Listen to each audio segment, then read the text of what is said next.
Yeah.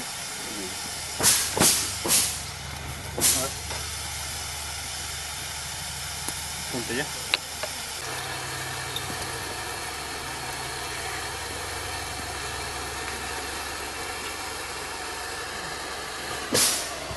For a chimney flashing, this is our first of 4 counter flashings.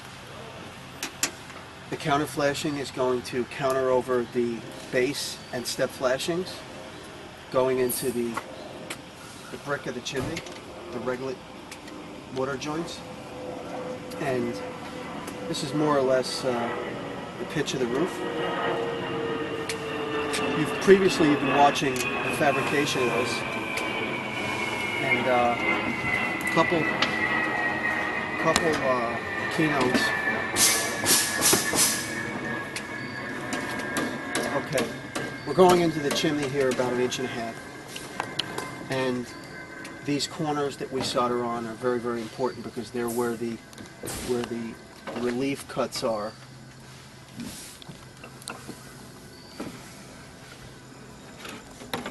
Which is right here.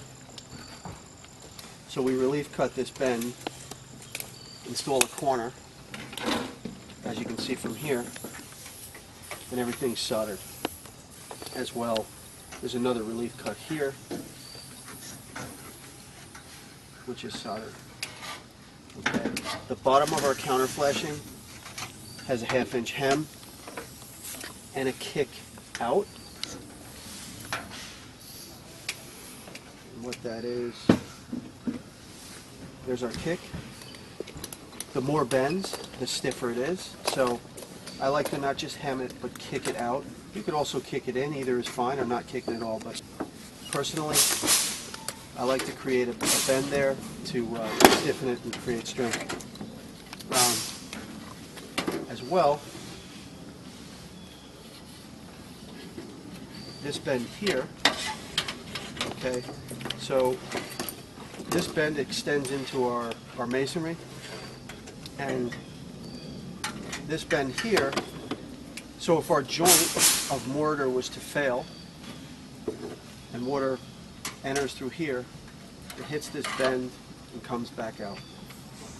This is really important.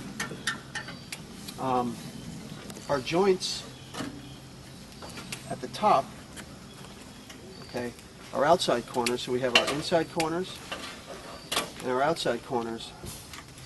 These are not soldered. There's not a need for it. The lap here is downhill, if you will. There's gravity, so that doesn't get soldered. And personally, I try to keep a counter flashing modest in size, meaning in width. I can't determine the length because chimneys will vary in length, but I can determine the width. So here we have roughly 8 inches. I like to be in the realm of that. Keep a nice, tight counter flashing. The larger the counter flashing in width, the more apt it is to oil can and bend. The tighter it is, and the more bends I have throughout it and welds, the stronger it is, the more integral it is. So now we're going to take this up onto the roof and install it. Front base flashing. This is the first flashing that's going to be installed on our chimney. So we have shingled up to the front of our chimney. This base apron flashing roughly extends up the side wall of the chimney 4.5, in this case on the side 5 inches. I try to keep it above 4. These joints are all soldered, okay? I've mentioned it before, but for those who haven't heard this before, I utilize 60-40 solder. It's a more integral, stronger weld. Often used for lead-coated copper, but I use it for red.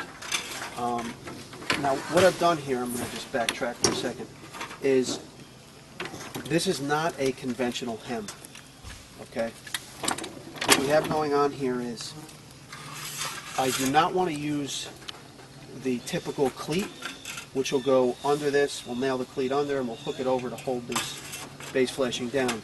So what I am utilizing is a continuous hook strip that this open hem is going to hook onto and keep it stiff and down to the roof, okay?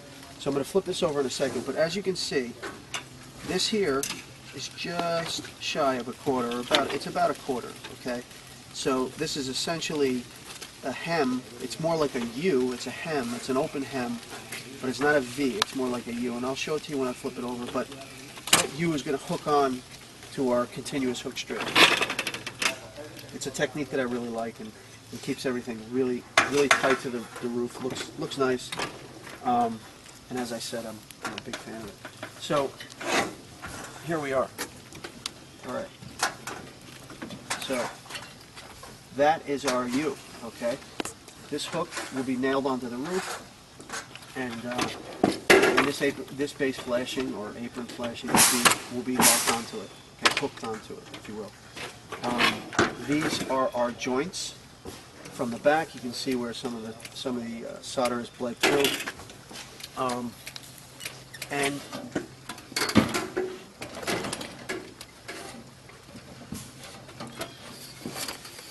but this here speaks to the relativity of copper and its relevance in the roof place at penetration, particularly chimneys.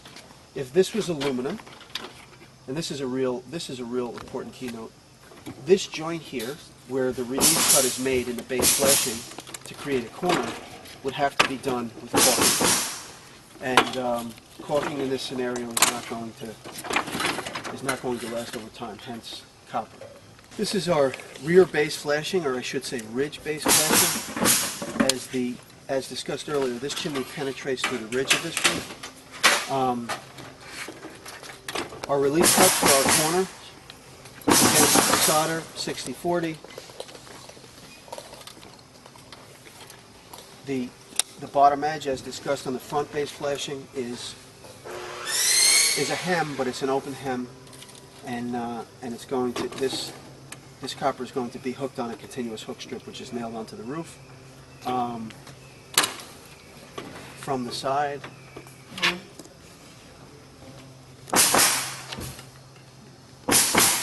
step flashing. It is 4 inches on the roof, 4 inches up the wall. This flashing we just discussed our front base flashing, our rear base flashing. This is, so that, the front base flashing is roof to vertical brick wall, side wall on the horizontal plane. Our step flashings will go roof to brick side wall on the vertical plane, and again 4 inches up the wall, 4 inches on the roof. Okay, this is the first step of fabricating and installing the chimney flashing. We have installed around this chimney ice and snow barrier, and in this case the height of the ice and snow barrier is very low. It's about 3.5–4 inches here, and what is governing the height of this is the cuts into our chimney where our counter flashing will go.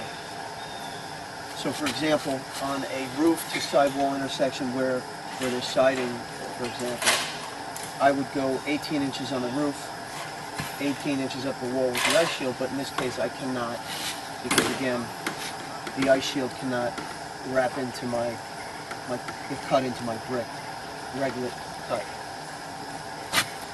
The next thing that's going to happen is we're going to install base flashing here at the front of the chimney, step flashings here. This is also, incidentally, folks will refer to it as an apron flashing. So apron or base flashing at the front, step flashings at the roof to sidewall on vertical plane, and then at the back there's going to also be an apron flashing as well, a rear apron flashing or base flashing, whatever you want to call it. Our regular cut here, as you can see from how far my finger can enter, it's about a 1/2 inch wide, and at times 1.5 inches, 1.75 inches deep. I like to make sure that I get a 1/2 inch in width in this joint, because when I install my mortar later, as you'll see later, I want to have enough width and depth for this joint to be integral.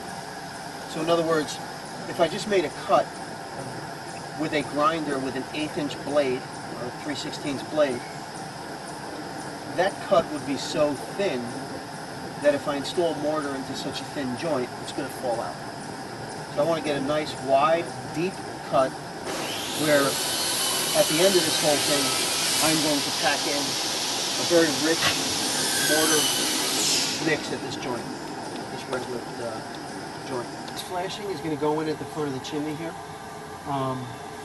Normally the shingles, the sequence of shingles following this base flashing will come after, but in this case, on this particular project, I had to do them so that the men could shingle in. So we're going to I'm going to explain that as I go. We have nailed off a continuous hook strip here in front of the chimney, okay? And what is going to happen is the flashing that I've discussed earlier is going to hook onto this continuous hook. This continuous hook has a hemmed edge. It's kicked down to the roof fairly tight so that once hooked onto, the edge is hemmed, it's really rigid, it's kicked down to the roof so it's kind of tight. The nails that I have used and use are often stainless steel. These are stainless steel. They are ring shanked so they grab pretty well. Copper nails are fine. Or even coated steel nails are fine as long as they are coated. But I tend to stay in the family of copper or stainless steel. So what is going to happen is we're going to hook this base flashing onto here. It's going to return up the chimney, and that base flashing is also going to extend behind our first step flashing on this side, and on the other side it's going to go underneath this shingle, and we'll show you what it looks like. Our apron flashing, base flashing is in. It is hooked onto our hook. It is tight to the chimney. As you can see, I'm applying some force here, and I cannot even think about moving this. So extends under our shingle here about 4 inches. Wraps around our corner as seen in video prior. This joint is welded. We're going to continue next with our counter flashing. We're just going to go into the brick and count a little bit. Our base flashing, and installed our step flashings, which you saw fabricated earlier. It's pretty simple stuff. As mentioned earlier, I've spring loaded these step flashings, overbent them, underbent them so that they're as tight as possible to the brick here. And next we're going to install our continuous hook strip for our rear base flashing. This is our rear base flashing, or our ridge base flashing, just like the front of the chimney, just in a different location. Continuous hook strip, hemmed edge so it's strong, kick bend down to the roof so it's tight to the roof. Our base flashing is going to hook onto this, return up the chimney with soldered corners. Our rear base flashing is installed, which is in this case at the ridge of the roof. This one is a little larger than perhaps normal, where I support a 4-inch base apron flashing. This is about 6 because we tried to meet the exposure of the shingle, so we made this a little bigger. As mentioned, this is an open hem. This is hooked onto a continuous hook strip, as was at the front of the chimney. This is really, really strong, and there's no exposed fasteners as a result of the hidden continuous hook strip that was installed. Returns up the chimney about 4 inches. Corners, soldered joints, as mentioned prior, 60-40 solder. Front counter flashing. As you can see, this has I've turned this metal out because I'm going to lock onto this front counter flashing with my side counter flashing. The bottom edge of this is hemmed and kicked out as discussed earlier. This front counter flashing goes in about 1.5 inches, returns back out, so it has a return so that if water was to bypass this mortar joint, which is going to go in last, it would hit this return and back out.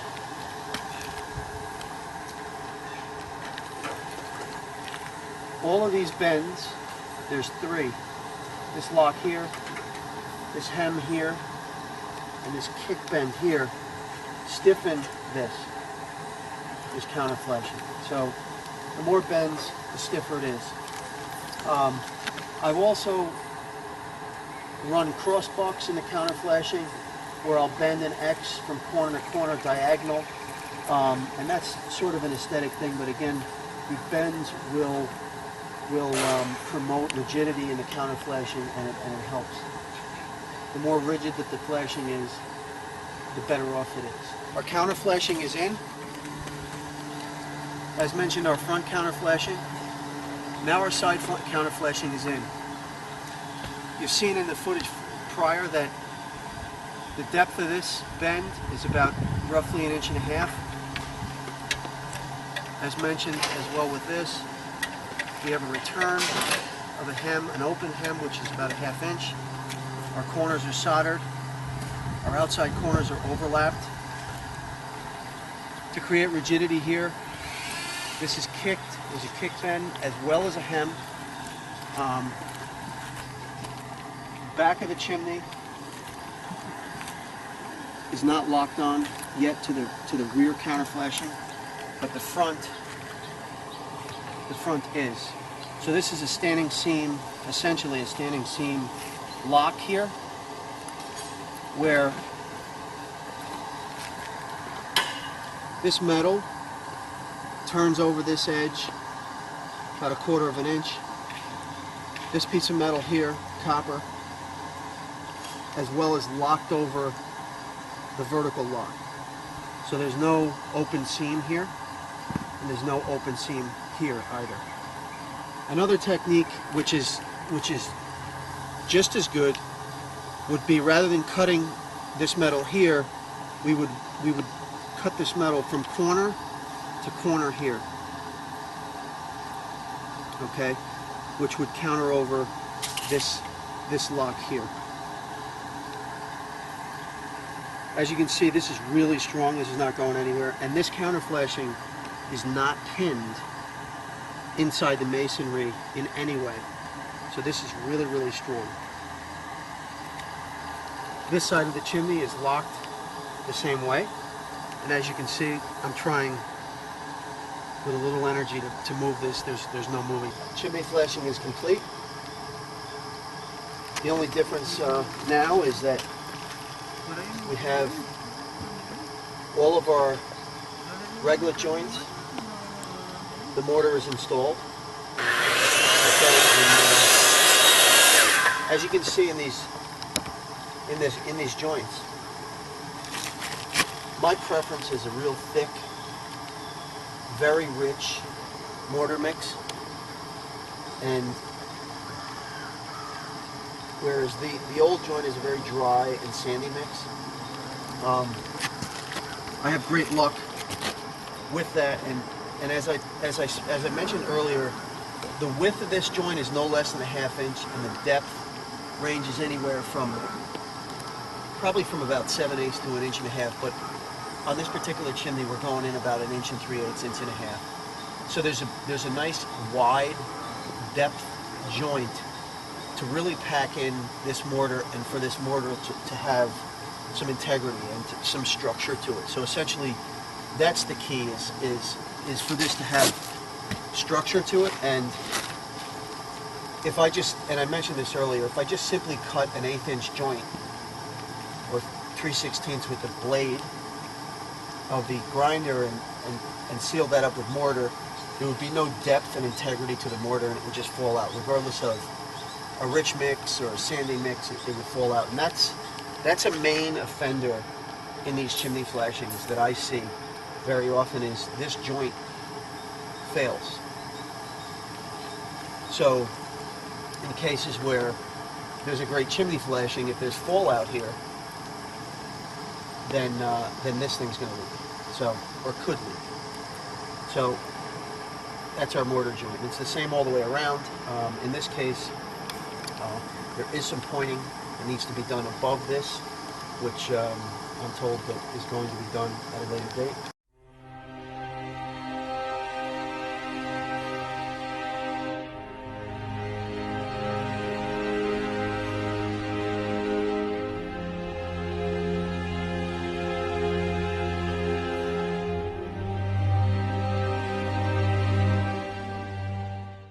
The chimney flashing is done. I enjoyed sharing some of my techniques with you guys and hope that you come visit again. Thanks for watching. See you next time.